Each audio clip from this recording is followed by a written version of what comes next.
আজকে 5 থেকে 6 দিন হয়ে গেল নবীজি স্বামী গো ঘরে কোনো খানা নাই, যাও না বাইরে গিয়া কিছু খানা নিয়ে আসো। হযরতে আলী ডাক দিয়া কয় বিবি আমার কাছে কোনো টাকা নাই, পয়সা নাই, আমি খানা আনবো কোথায় থেকে? হযরতে ফাতেমা ডাক দিয়া কয় স্বামী গো আমার আব্বা আমার একটা চাদর হাদিয়া দিয়েছিল, ওই চাদরটা বিক্রি করে ঘরে কিছু খানা নিয়ে আসো, কারণ আমি নিজেও ক্ষুধার্ত, তোমার 2টা সন্তান হাসান হোসাইন ক্ষুধার্ত, তাড়াতাড়ি করিয়া তুমি যাও চাদরটা বিক্রি করে ঘরে খানা নিয়ে আসা। ওই ঘরটা কত দামি ঘর, যে ঘরের মা জান্নাতি মহিলাদের সরদারনি, ওই ঘরের বাবাটা আসাদুল্লাহিল গালিব। আল্লাহ পাক ডাক দিয়া নবী আপনার ওই সাহাবীরে জানায় দেন হযরত আলী হইল বিজয়ী বাঘ। সুবহানাল্লাহ। কিল্লায়ে কামুস, ওই যে খায়বরের যুদ্ধে একটা লোহার কপাট যেটা 700 মণ ওজন ছিল, হযরত আলী ওই কপাটটা ভাঙ্গা হাতের মধ্যে নিয়ে ডাল বানায়া কাফেরদের সঙ্গে যুদ্ধ করেছিল ওই সাহাবী।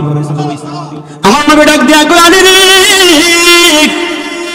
তুমি হইলা মদিনার, আমি মদিনার ইলমের শহর, আমি পয়গম্বর হইলাম মদিনার ইলমের শহর, আর ওই শহরের ঢোকার দরওয়াজা হইল হযরত আলী। সুবহানাল্লাহ বলেন।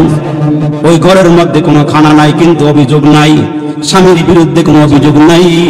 বলে স্বামী গো আমার বাবার দেওয়া চাদরটা বাজারে বিক্রি করে কোনো কিছু খানা নিয়ে আসো।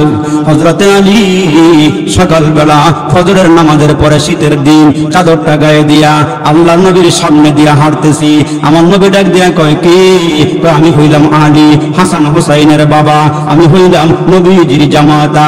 ডাক দিয়া কয় আলী রে এত সকাল সকাল তুমি এখানে কেন আসলা?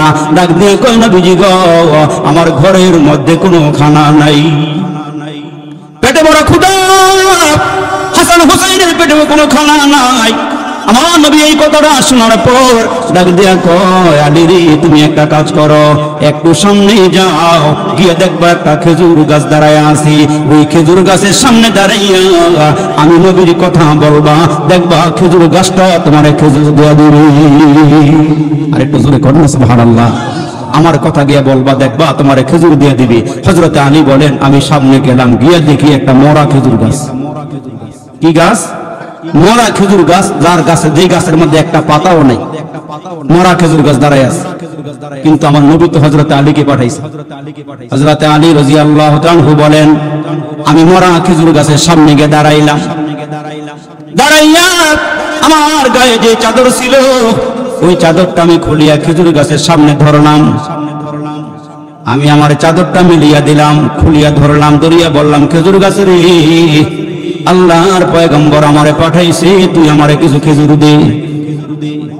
মরা খেজুর গাছের সামনে গিয়ে দাঁড়াইয়া হযরত আলী যখন খেজুর গাছের সামনে দাঁড়াইয়া চাদরটা খুলিয়া দিছে গো, হযরত আলী বলেন আমি তাকাই দেখি গো মরা খেজুর গাছ থেকে তাজা তাজা খেজুরগুলো আমার চাদরের মধ্যে পড়া আরম্ভ হয়ে গেছে। আমার নবীর মুজিজা, অলৌকিকতা। এদিক দিয়ে আল্লাহর নবী চলে আসছে ফাতিমার ঘরের সামনে। ফাতিমার ঘরের সামনে দাঁড়ায় ডাক দিয়ে আমারে দরওয়াজা খোলো, তোমার বাবা আসছি তোমার সঙ্গে দেখা করতে। দেখেন নবীর পরিবারটা জান্নাতি পরিবার, ঘরে কোনো সোফা নাই, ঘরে কোনো আলমিরা নাই, ঘরে কোনো সুকেজ নাই, দামি দামি কোনো কার্পেট নাই, মুজাইক নাই, টাইলস নাই, কিন্তু ঘরটার মধ্যে জান্নাতের পরিবেশ দিয়ে ভরপুর। আল্লাহর নবী যখন ফাতিমার ঘরের সামনে দাঁড়াইছে, নবীজির 4র্থ নম্বর মেয়ে ফাতিমা ঘরের সামনে দাঁড়াইবার পর ডাক দেখা ফাতিমা রে তোমার বাবা আসছে তোমার সঙ্গে দেখা করতে। ফাতিমা ঘরের ভিতর থেকে ডাক দিয়ে বাবা বাহিরে দাঁড়ান, ভিতরে আসার কোনো পরিবেশ নাই। বাবা গো আমি তোমার মেয়ে, তুমি আমার বাবা, তুমি বাবার সামনে যাওয়ার মতন কোন পরিবেশ আমি ফাতিমার নাই। নবীজি ডাক দিয়া কয় মারে কি হইছে বলো? আব্বা পুরা শরীরটা ডাকিয়া তোমার সামনে আসার মতন কোন কাপড় আমার ঘরে নেই। যুবকেরা আমার নবী চোখের পানিগুলো ছেড়ে দিয়া কয় মারে ফাতিমা চিন্তা করিও না, তুমি একটু অপেক্ষা করো, দাঁড়াও। নবীজির শরীর মুবারকের মধ্যে একখানা চাদর ছিল, ওই চাদরটা খুইলা দরওয়াজার নিচ দিয়া ভিতরে দিয়া কয় ফাতিমা রে এই চাদরটা দিয়া তোমার পুরা দেহটা আবৃত করো, আমি নবী তোমারে না দেখা ঘরে যাব না। নবীজির মেয়ে ফাতিমা চাদর দিয়ে যখন দেহটা ঢাকলেন, বিশ্ব নবী ঘরে ঢুকলেন, দুই কাচায়া দেখে ফাতেমার চোখগুলো গর্তের ভিতরে চলে গেছে, গালগুলো ভেঙে গেছে, চেহারাটা শুকিয়ে গেছে। ফাতেমা ডাক দিয়ে, বাবা আজকে কয়েকদিন যাবৎ ঘরে কোনো খানা নাই, আমার দুই সন্তান হাসান হুসাইন, আমি মাকে বারবার ডাক দেয়া কয় মারি তোমার ঘরে যেহেতু খানা নাই, আমার নানার কাছে আমরা দুই ভাইরে পাঠাইয়া দাও। আমরা মাঝে মাঝে খেয়াল করছি আমার নবীকে আমার আল্লাহ এমন একটা চেহারা দান করছে গো মা, ক্ষুধা লইয়া যদি নানার চেহারার সামনে দাঁড়ায় মুহূর্তের মধ্যে ক্ষুধা নিবারণ হইয়া যায়।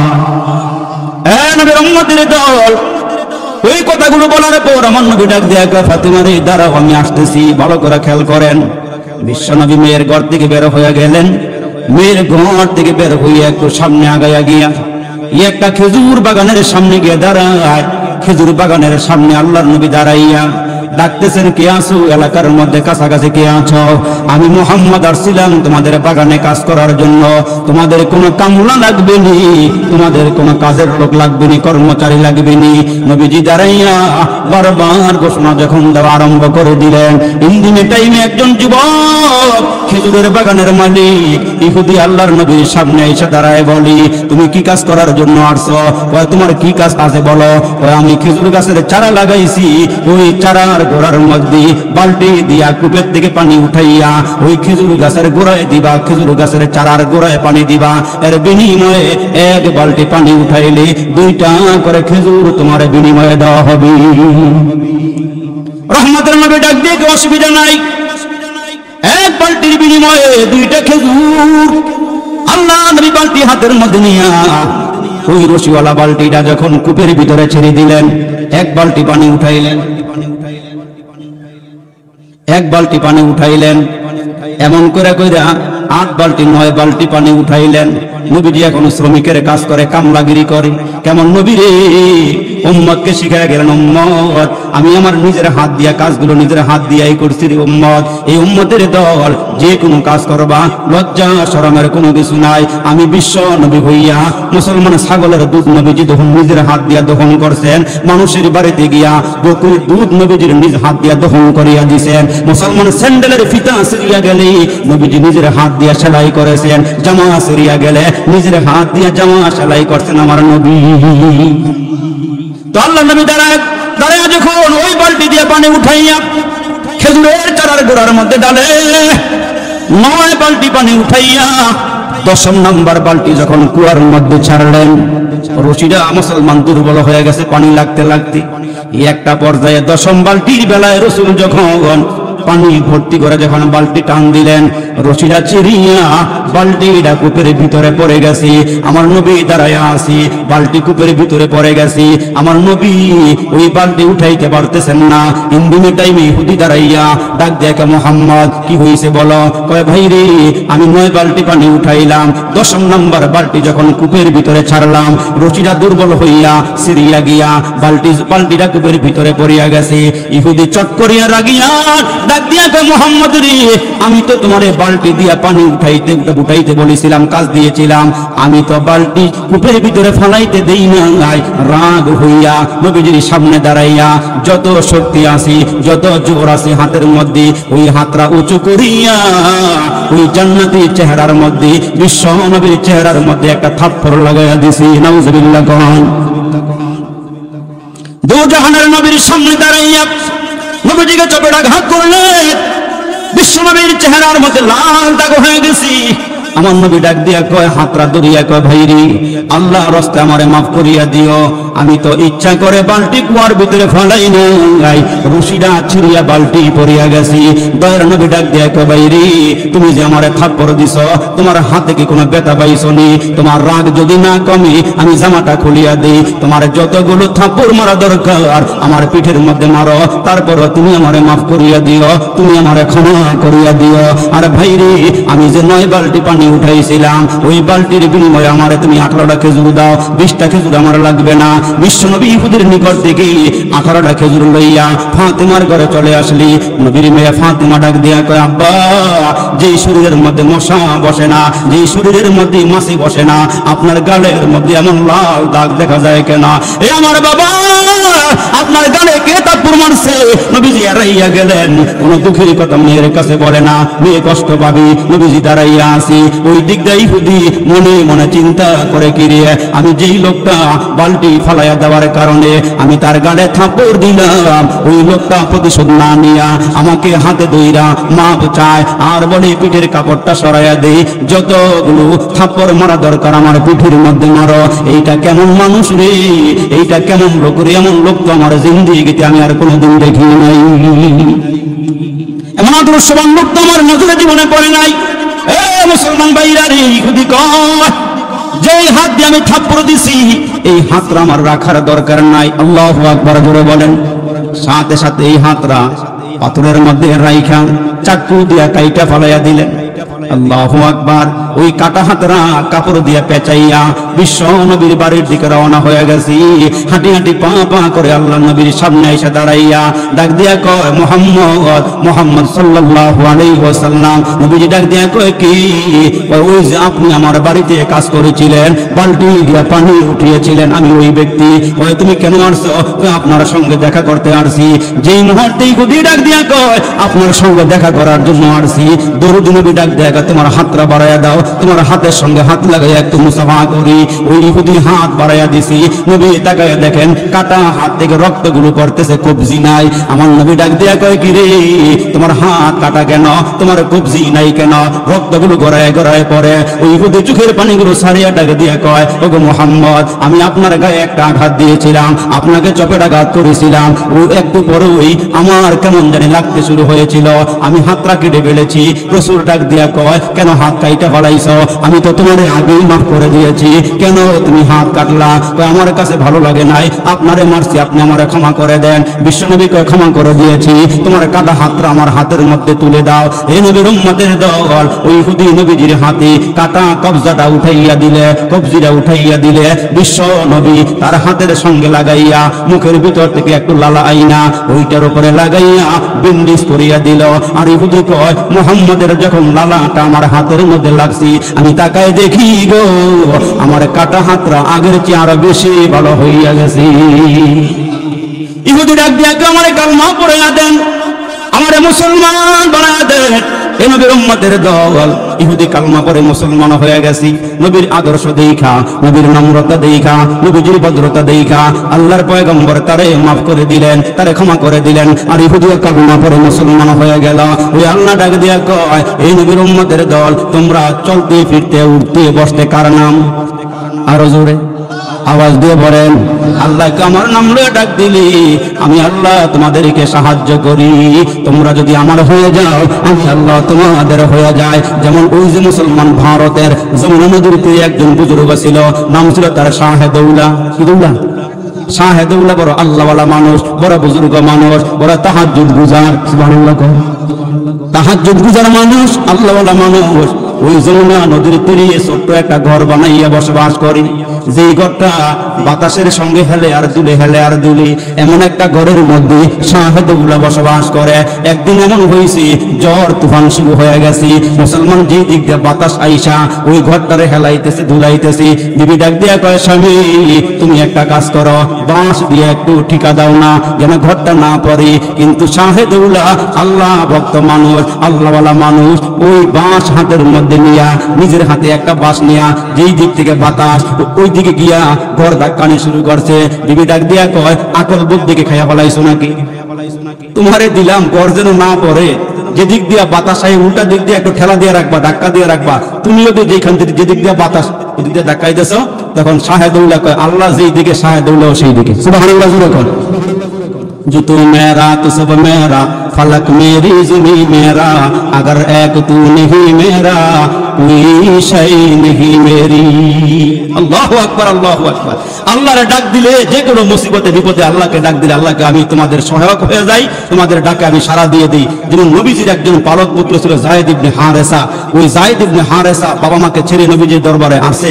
নবীজির ব্যবহার দেখা, নবীজির ব্যবহার দেখা, নবীজির চরিত্র দেখা, আল্লাহু আকবার। ওই যায়েদ ইবনে হারেসার আব্বা আম্মা যখন নিতে আসছে, যে খবর পাইছি যায়েদ ইবনে হারেসা গোলাম হইয়া নবীজির দরবারে আসছে, ওই গোলামটা নেওয়ার জন্য, সন্তানকে নেওয়ার জন্য যায়েদ ইবনে হারেসার বাবা আসছে। আসার পরে বলে রসুল সন্তানটা আমাদের একটু ফিরিয়ে দেন, তার মা তার জন্য পাগল। রসুল বললেন সন্তান তোমাদের সঙ্গে যাইতে চাইলে আমার কোনো বাধা নাই, নিয়ে যাও। কিন্তু আব্বা আম্মা আসার পরেও নবীজির কোলের মধ্যে বৈশা গিয়া এই যায়েদ ইবনে হারেসা কয় রসুল আপনি আমার রাইখা দেন, আমি আর বাড়িতে কখনো যাব না, আপনার মধ্যে যে ব্যবহার পাইছি আমি এটা বলতে পারবো না। সুবহানাল্লাহ। যখন আব্বা আম্মারে পাত্তা দেয় নাই রসুল বললেন যায়েদ তুমি আজকের থেকে আমার পালক পুত্র। সুবহানাল্লাহ।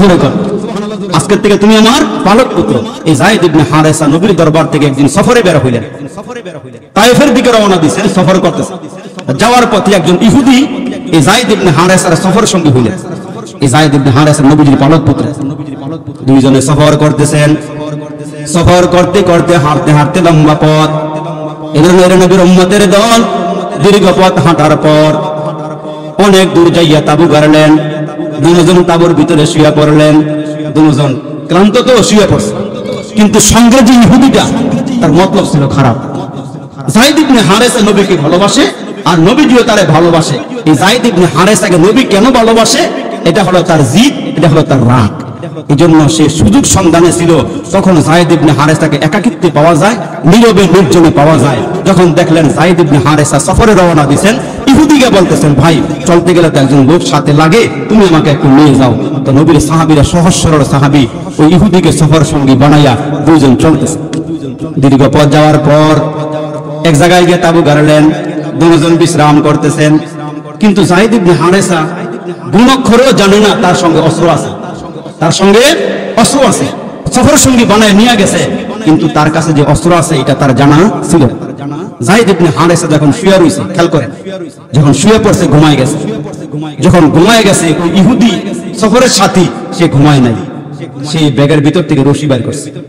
রশি বাইর করে যায়েদ ইবনে হারেসার দুইটা পা বেঁধে ফেললেন, দুইটা হাত বেঁধে ফেললেন। হাত এবং পা বাইদা যায়েদ ইবনে হারেসা ঘুমের মধ্যে। এখন সে ব্যাগের ভিতর থেকে চাকু বের করে যায়েদ ইবনে হারেসাকে হত্যার নিয়ত কইরা চাকু একবারে কিনারায় নিয়ে আসছে। যায়েদ ইবনে হারেসার ঘুম ভেঙে গেছে। সুবহানাল্লাহ জোরে বলে। ঘুম ভাঙার পরে দেখে হাতও বান্দা পাও বান্দা। এখন শক্তি আছে না নাই? হাতও বান্দা পাও বান্দা। অস্ত্রটা লোক তার মাথার সামনে। বলে ভাই কি ব্যাপার, তুমি আমার সফরের সাথে আমার সঙ্গে যাইবা নিয়ত করছো, এটা আবার কি? কেন আমার হাতগুলো বেঁধে ফেললা? কেন আমার পা গুলো বেঁধে ফেললাম? চাকু হাতে কেন? কি হয়েছে তোমার? নবী তোমারে ভালোবাসে কেন? মুহাম্মদ তোমারে ভালোবাসে কেন? এটা আমার সহ্য হয় না, এই জন্য তোমার আমি হত্যা করবো। নাউযুবিল্লাহ। যায়েদ ইবনে হারেসাকে বলে ভাই এটা কি কোনো অপরাধ নাকি? নবী আমারে ভালোবাসে, আমি তারে ভালোবাসি, তুমি কি আমার এই জন্য মেরে ফেলবা? তুমি কি আমার হত্যা করে ফেলবা? যায়েদ ইবনে হারেসা দেখলেন নিরুপায়, হত্যা করেই ফেলবি। হাত পা বাঁধা অবস্থায় যায়েদ ইবনে হারেসা আল্লাহকে ডাক দিয়ে বলেন আল্লাহ, শত্রুর কবলে পড়ে গেছি, দুশমনের কবলে পড়ে গেছি, আল্লাহ আপনি আমার হেফাজত করেন। যায়েদ ইবনে হারেসা তাবুর ভিতরে শুইয়া আল্লাহরে যখন ডাক দিছি, আল্লাহকে ডাক দিছি, আমার আল্লাহ সঙ্গে সঙ্গে জিবরাইল ফেরেশতাকে ডাক দেয়া কয় জিবরাইল রে, নবীর পালক পুত্র যায়েদ ইবনে হারেসা ইহুদির হাতে বন্দী হয়ে গেছে, তার একটু সহযোগিতা কর। যায়েদ ইবনে হারেসা যখন আল্লাহরে ডাক দিছে, ওই মুহূর্তে ওই ইহুদির কানে বিকট একটা শব্দ হইছে, যে শব্দের কারণে হাতের থেকে চাকু জমিনে পড়ে গেছে। জোরে কোন সুবহানাল্লাহ। মনে হয়েছিল না বাহির থেকে কেউ ডাক দিছে। ওই ইহুদি তাবুত থেকে বের হইয়া বাহিরে গিয়া তালাশ করে কাউকে পাওয়া যায় কিনা, গিয়ে দেখে কেউ নাই। কে ডাক দিল, কে ডাক দিল, কেউ নাই। আবার ভিতরে আসছি, আবার আইসা চাকু হাতে নিছি, গলার কাছাকাছি আইসা গেছি, হত্যা করে ফেলবি। যায়েদ ইবনে হারেসা কলিজার ভিতর থেকে আরেকবার ডাক দেয় আল্লাহ আপনি আমার হেফাজত করেন। আবারও একটা বিকট আওয়াজ তার কানে আসছে, ইহুদির কানে আসছে। আবার চাকুটা ফালাই দিয়ে আবার বাহিরে গেছে, বাহিরে গিয়ে ঘোরাঘুরি করে তালাশ করে কেউ নাই। ভয় দূর হয়ে গেছে, আবার ভিতরে আসছে, আবার ভিতরে আসছে, চাকুটা আবার হাতে নিছে, আবার গলার কাছাকাছি নিয়ে আসছে, হত্যা করে ফেলবে, শেষ করে ফেলবে। যায়েদ ইবনে হারেসা আরেকটা ডাক দিয়ে আল্লাহ আপনি সারা বাঁচাইবার মতন কেউ আমার নাই, আল্লাহ আপনি আমার একটু সাহায্যের হাত বাড়াইয়া দেন।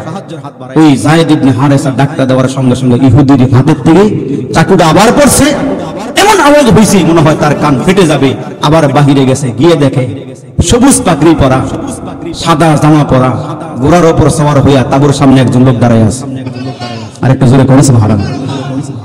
আমার মুসলমান বাবাজিরারে, তাবর ভিতর থেকে বের হয়ে গিয়া দেখে সবুজ পাগড়ি পরা, ধবধবে সাদা জামা পরা একজন লোক তাবুর মধ্যে, তাবুর সামনে ঘোড়ার মধ্যে বসে আছি। ডাক দিয়া কই, কে তুমি? আমি কে? ওই যে সাদা পোশাক পরিহিত লোকটা ঘোড়ার থেকে নাইমা তারে ধুইরা ভিতরে নিয়ে গেছে। ভিতরে নিয়ে যে চাকু দিয়া যায়েদ ইবনে হারেসাকে মারতে চেয়েছিল, ওই চাকু দিয়া ইহুদির কল্লা জমিনে ফলাইয়া দিছি। সুবহানাল্লাহ। বডির একদিকে পড়ে আছে, মাথাটা আর একদিকে পড়ে আছে। যায়েদ ইবনে হারেসার বাঁধন খুললেন, হাতের বাঁধন খুললেন, পায়ের বাঁধন খুললেন।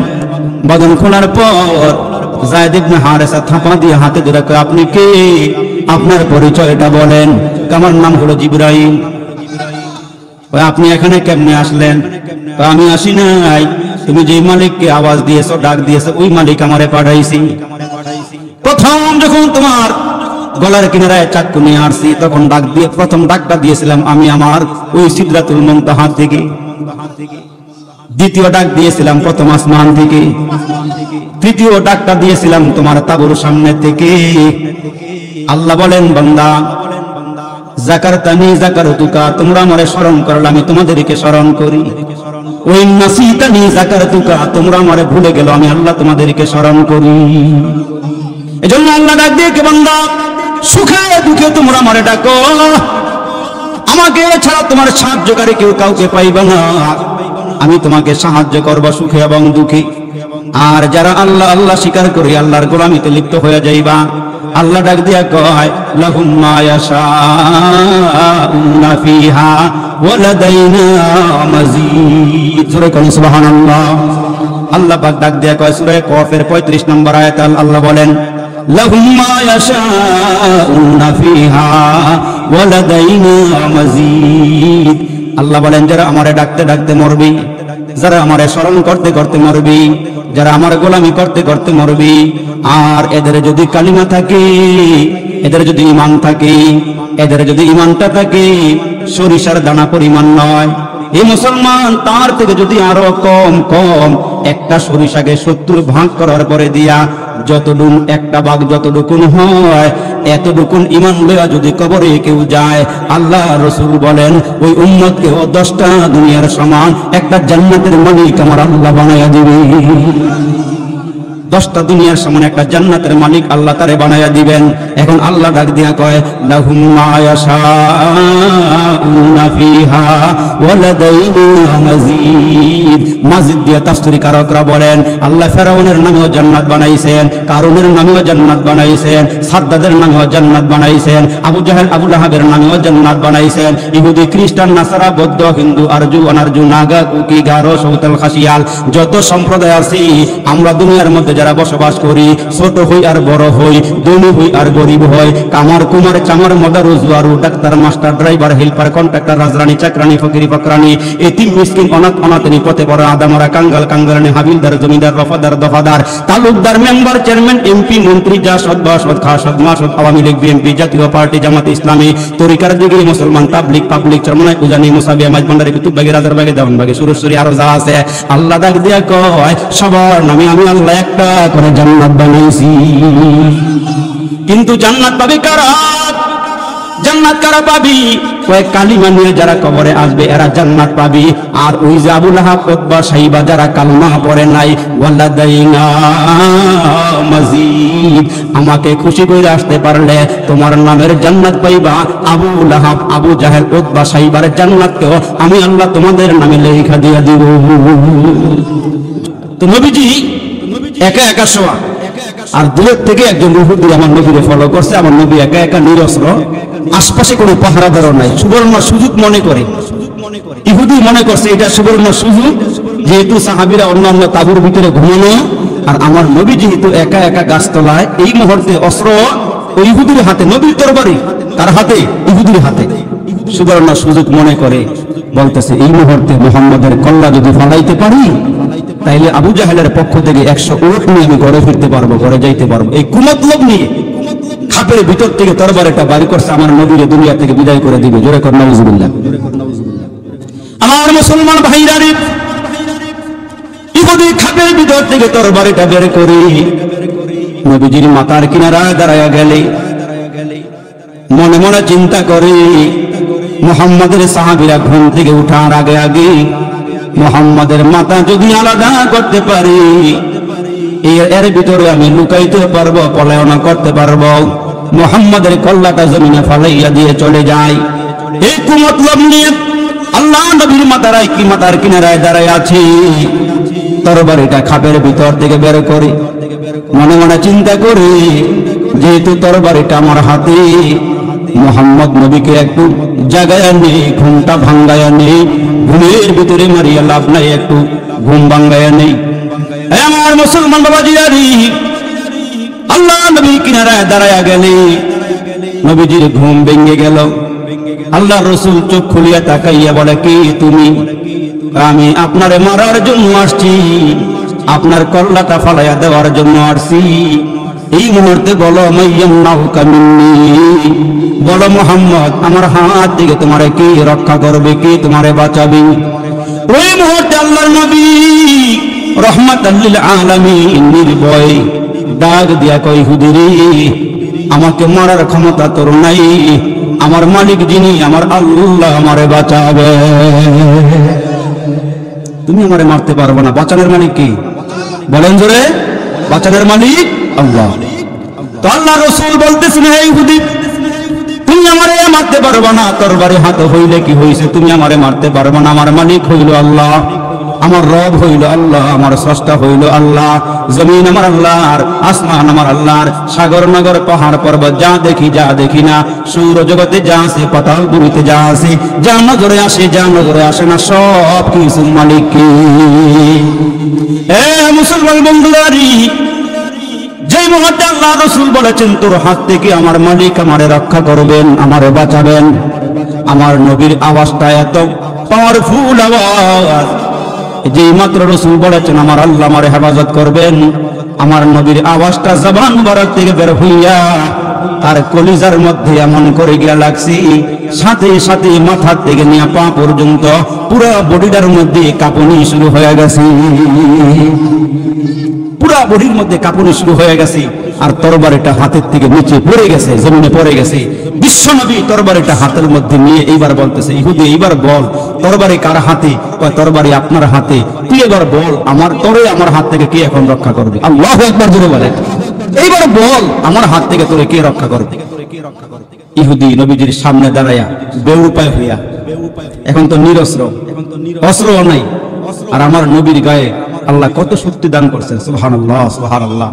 ইহুদি এবার দাঁড়ায়া থরথর করে কাঁপতেছে আর বলতেছে, আপনি আমারে রক্ষা করবেন, আপনি হলেন রহমাতাল লিল আলামিন, আপনার সামনে কেউ অন্যায় করলে, অপরাধ করলে আপনি মাফ করে দেন, এটা হলো আপনার গুণ।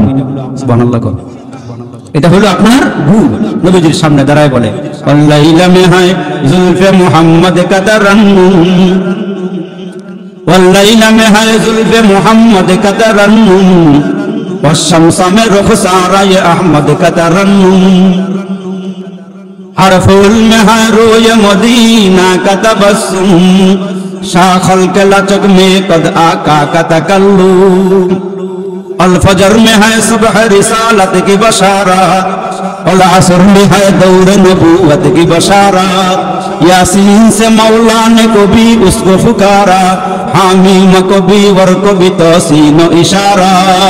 আল্লাহু আকবার বলে নবীজির সামনে দাঁড়ায় দাঁড়ায় আমার নবীর গুণগান করতেছে আর বলতেছে, আপনি রহমতের নবী, আপনি বরকতের নবী, আপনি ক্ষমাশীল নবী, আপনি দরুদী নবী, আপনার মতন দরুদী দুনিয়াতে আর কেউ নাই, আপনি আপনার সামনে অপরাধ করলে আপনি ক্ষমা করে দেন। বিশ্ব নবীর দিলটা গেছে নরম হয়ে, শত্রু হাতের নাগালে পাইয়া রাসূল বলতেছেন, যাও তুমি যেহেতু এত করে বলতেছো আমি তোমারে মাফ করে দিলাম, আমি তোমাকে মাফ করে দিলাম। তো মুসলমান বাবাজিরা আমার, ওই হুদি ছিল পণ্ডিত শিক্ষিত মানুষ। রাসূল যখন বললেন যাও তোমারে ক্ষমা করে দিলাম, মাফ করে দিলাম, এইটা আমার নবীর শিক্ষা, এইটা আমার নবীর গুণ, মাফ করে দেওয়া, ক্ষমা করে দেওয়া। কাফের বেদিনেরা মক্কা নগরীতে আমার নবীরে কত কষ্ট দিল, সেজদা নবীজি দিতে পারে নাই, নামাজ ঠিক মতো পড়তে পারে নাই, কালিমার দাওয়াত ঠিক মতো দিতে পারে নাই, আমার নবী দাওয়াত দিতে গেলে কাফেররা পিটায়, কাফেররা মারে। এই নবীর উম্মতের দল ওই নবী ঘরবাড়ি ছাড়িয়া, মক্কা নগরী ছাড়িয়া, বাইতুল্লাহ ছাড়িয়া, কাবা ঘর ছেড়ে মদিনা শরীফে চলে গেলেন। আমার আল্লাহ ডাক দিয়ে কয়, নবী গো, মক্কার মানুষগুলো আপনারে মক্কাতে থাকতে দেয় নাই, এরা আপনারে বিদায় করে দিল। আপনাকে হত্যা করার জন্য ঘরের মধ্যে আটকাইয়া, দেশীয় অস্ত্র শস্ত্র নিয়া, আপনার ঘরটারে চতুর্দিক দিয়ে ঘেরাও করিয়া আপনি নবীকে দুনিয়া থেকে বিদায় করে দেওয়ার চেষ্টা চালাইছিল। ওই মুহূর্তে কাফেরদের সামনের দিকে আমার নবীরে যিনি বের করে দিয়েছিলেন তিনি কে? আর একটু জোরে বলেন না, তিনি কি? আমি আল্লাহর পরিচয়টা দেওয়ার জন্য সামনের দিকে আগাইতেছি রে বাবা। আল্লাহ নবী ঘরের ভিতরে বন্দী, কাফেররা আমার নবীকে শেষ করে দেওয়ার জন্য। যে মুহূর্তে নবীর আব্বা নাই, মা নাই, চাচা নাই, দাদা নাই, এতিম নবী, নিরস্ত্র নবী, এর মুসলমান রাসূলকে ঘরের ভেতরে বন্দী করে মারিয়া দেওয়ার জন্য, শেষ করে দেওয়ার জন্য ঘরের চতুর্দিকে কাফের বেদিনটা যখন দাঁড়াইয়া গেল, আমার আল্লাহ ডাক দিয়ে কয়, নবী গো, ওই মুহূর্তে কাফের বেদিনদের মাঝখান থেকে ঘর থেকে যিনি বের করে দিয়েছিলেন তিনি হইলাম আমি আল্লাহ। আপনার আমার নবী ওই ইহুদিরে মাফ করে দিলে, ইহুদি আর দেরি করে নাই, চলে গেল বহুদূর। বহুদূর যাওয়ার পর দাঁড়ায় দাঁড়ায় চিন্তা করে, যে লোকটা আমারে মাফ করে দিল, অন্যায় করার পরে, অপরাধ করার পরও যেই লোকটা আমারে মাফ করে দিল, যেই লোকটা আমারে ক্ষমা করে দিল, তার সঙ্গে আমার একটু বুঝা পরামর্শ করা দরকার। আবার ঘুরিয়া ঘুরিয়া আল্লাহ নবীর সামনে এসে দাঁড়ায় ডাক দিয়ে বলে, আপনার পরিচয়টা বলেন, আপনার পূর্ণ ঠিকানাটা বলেন, আপনার কাজ কি আপনি বলেন। রহমতের নবী ডাক দিয়ে কয়, হে আল্লাহর বান্দা, আমার নাম হলো মুহাম্মদ, বাবার নাম হলো আব্দুল্লাহ, আমি আল্লাহর পক্ষ থেকে দুনিয়াতে আগমন করেছি। আল্লাহ আমার নবী বানাইয়া পাঠাইছেন, আমাকে রাসূল বানাইয়া আল্লাহ দুনিয়াতে পাঠাইছেন। আপনার মিশন কি? আমার মিশন হইল পথহারা মানুষগুলোকে পথ দেখানি, পথহারা মানুষগুলোকে পথ দেখানো, জাহান্নামী মানুষগুলোকে জান্নাতের পথ দেখানো। এটা হলো আমার কাজ, এইটা হলো আমার ডিউটি। এ নবীর উম্মতের দল, বিশ্ব নবী ডাক দিয়ে আমার ডিউটি হইল মানুষগুলো যারা পথ হারায় পালাইছে, আল্লাহ চিনে, রাসূল চিনে না, জান্নাত জাহান্নাম চিনে না, পরকালমুখী না, ওই মানুষগুলোকে পরকালমুখী বানাইয়া দেওয়া, ওই মানুষগুলোকে আল্লাহমুখী বানাইয়া দেওয়া, বেনামাজি মানুষগুলোকে নামাজের তালিম দেওয়া, সুদখোর মদখোর জিনাখোর মানুষগুলোকে ফিরাইয়া আইনা জান্নাতের পথ দেখাইয়া দেওয়া। এই নবীর উম্মতের দল, নবীরা দুনিয়া থেকে বিদায় হয়ে চলে গেল, সাহাবায়ে কেরাম চলে গেল, তাবেঈনরা চলে গেল। আমার নবী ডাক দিয়া কয়, ও দুনিয়ার উম্মতেরা শোনো, নবীরা পয়গম্বরেরা মাল সামনা রাখিয়া যায় নাই, ঘরবাড়ি রাখিয়া যায় নাই, বিল্ডিং রাখিয়া যায় নাই, ব্যাংক ব্যালেন্স রাখিয়া যায় নাই, এরা টাকা রাখিয়া যায় নাই, এরা সম্পদ রাখিয়া যায় নাই। নবীরা ওয়ারিস সূত্রে আলেম রাইখা গেছি, এরাও তোমাদের ধারে ধারে গিয়া গিয়া পথ হারা মানুষগুলোকে পথ দেখাবি। দায়িত্ব হলো পথহারা মানুষগুলোকে পথ দেখাইয়া আল্লাহমুখী বানাইয়া দেওয়া, পরকালমুখী বানাইয়া দেওয়া। ইহুদি দ্বারায় বলে, যদি আপনার মিশন এইটা হয় তাইলে আপনি আমাকে মাফ করে দেন, আর আপনার কালমাটা আমারে পরে মুসলমান বানিয়ে দেন। হ্যাঁ মুসলমান বাবাজিরা, আমার বিশ্বনবী মুহাম্মদুর রাসূলুল্লাহ সাল্লাল্লাহু আলাইহি ওয়াসাল্লাম এমন একজন নবী, যেই নবীর মুজিজা আল্লাহ তাআলা অনেকগুলো দান করেছিলেন। যত নবীদেরকে আল্লাহ মুজিজা দিয়েছিলেন, আমার নবীকে একাই সেই মুজিজাগুলো আল্লাহ পাক দান করেছিলেন। জোরে কোন সুবহানাল্লাহ। ওই নবী এমন একজন নবী, যেই নবী সাপের সাথে কথা বলেন, যেই নবীজি বাঘের সাথে কথা বলেন, যেই নবী সিংহের সাথে কথা বলেন, যেই নবীকে দেখলে জান্নার ওট পর্যন্ত দৌড়াইয়া আমার নবীজির সামনে চলে আসি।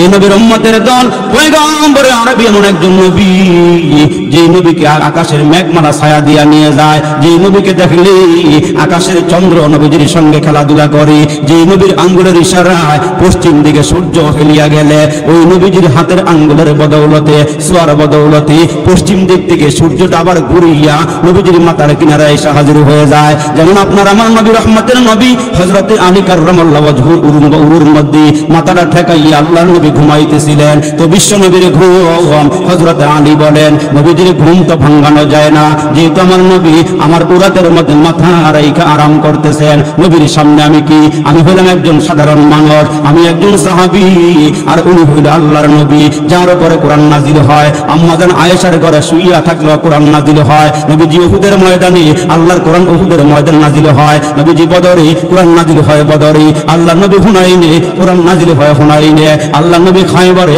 কোরআন নাজিল হয় খায়বারে, আল্লাহ নবী মক্কার খানায় কাবায় ওইখানে কোরআন নাজিল হয় যেগুলোকে মক্কি সূরা বলা হয়। আবার নবীজি মদিনায় কোরআন নাজিল হয় মদিনায়। জোরে কোন সুবহানাল্লাহ।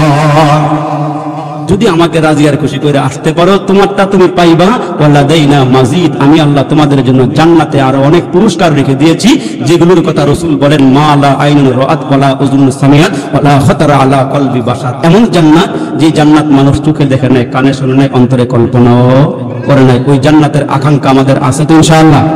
তাইলে নামাজ ধরে না চাইরা, নামাজ ধরে না চাইরা, বাতপারে ধরে না চাইরা, আল্লাহকে রাজি কইরা না বেজার কইরা। আল্লাহ আমাদেরকে বুঝার তৌফিক দান করুক, বলেন আমিন। ওয়া মা তাওফিক ইল্লা বিল্লাহ। আসসালামু আলাইকুম ওয়া রাহমাতুল্লাহ। পারে নাই তার কারণ বিশ্ব নবী হযরত আলীর উরাতের মধ্যে মাথা রাখিয়া ঘুমাইতেছেন। আমার নবীর এখন ঘুম ভাঙানো যায় না, নবীজি আরাম করতেছেন, কিন্তু হযরত আলী রাদিয়াল্লাহু তাআলা তাকায়া দেখেন পুর সূর্যটা পশ্চিম দিকে হেলে যাইতেছে, ডুবিয়া যাইতেছে, কিন্তু হযরত আলী আসরের নামাজটা না পড়ার কারণে দিলের মধ্যে একটু কষ্ট কষ্ট মনে হইতেছে। আল্লাহ, আমি 5 ওয়াক্ত নামাজ জামাতের সঙ্গে আদায় করি, আজকে তোমার পয়গম্বর আমার উরাতের মধ্যে মাথা রাখিয়া ঘুমাইবার কারণে আসরের নামাজটা আমি জামাতে পড়তে পারলাম না। এই দরুদের এলাকার মুসলমানেরাও হযরত আলী মুসলমান নামাজের দরুদি উম্মত, নবীজির সাহাবী, দামি সাহাবী, নামাজ বড় প্রিয়, নামাজ বড় পছন্দের, নামাজটা পড়তে পারে না, চোখের দিকে এক ফোঁটা পানি গাল দিয়া গড়াইয়া গড়াইয়া নবীজির চেহারার মধ্যে পানি পড়ে গেছে। আমার নবীজির চেহারার মধ্যে পানি পড়ার পর নবীজির ঘুম ভেঙে যায়। নবীজি ডাক দিয়ে কয়, আলী তুমি কান্না করো কেন, কি হয়েছে তোমার?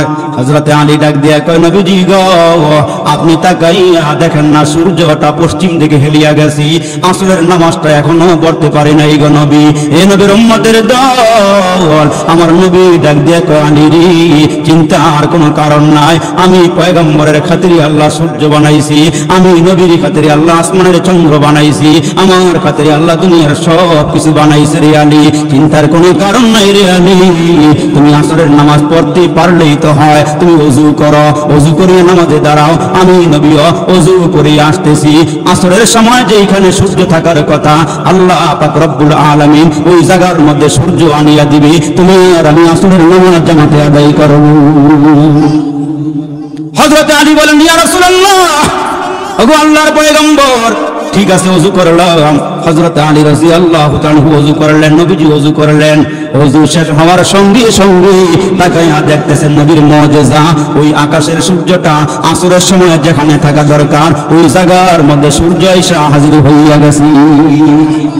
আমার নবী বরকতের নবী, রহমতের নবী, এ নবী রহমতের দল, সরওয়ারে দু আলম নবী ফজরের নামাজের পরে মসজিদ থেকে বের হইলেন, ফজরের নামাজ কমপ্লিট করিয়া বের হইলেন।